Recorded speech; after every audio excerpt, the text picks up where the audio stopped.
Hello guys, কয়েকদিন আগে আমার বরের কালিকের বাড়িতে কালী পুজোতে চলে গিয়েছিলাম আমি আমার বর। দেখুন খুব সুন্দর কালী ঠাকুরটা, খুব ভালো লাগছে দেখতে।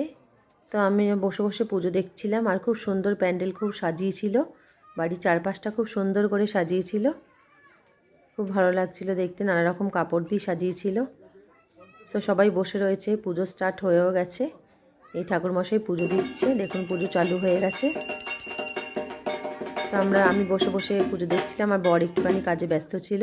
এরপরে আমি আর বর চলে আসাতে আমি আর বর খেতে চলে গিয়েছিলাম, আর অন্য জায়গায় একটা খাওয়াচ্ছিল সেখানে চলে গেছিলাম। ঠাকুর মন্দিরের জায়গায় ছিল, একটা মন্দির ছিল ওখানে। তো এখানে পোলাও আলুর দম চলে এসেছে, খুব সুন্দর আলুর দমটা টেস্ট হয়েছিল। আর তার সঙ্গে একদম মুচমুচে বেগুনি দিয়েছিল, বেগুনিটাও খুব টেস্ট হয়েছিল। তারপরে এবার চাটনি, আমসত্ত্ব খেজুরের চাটনি, পাঁপড় আর সে গুড়ের রসগোল্লা দিয়েছিল। তো আমাদের খাওয়া দাওয়া হয়ে গেল, তো ঠাকুরের কাছে চলে গেলাম, কয়েকটা ছবি তুললাম। ছবি তুলে আমরা রাতেবেলা বাড়ি ফিরে চলে এসেছিলাম। ভিডিওটা ভালো লেগে থাকলে লাইক কমেন্ট শেয়ার করবেন। আজকের মতন টাটা সবাইকে।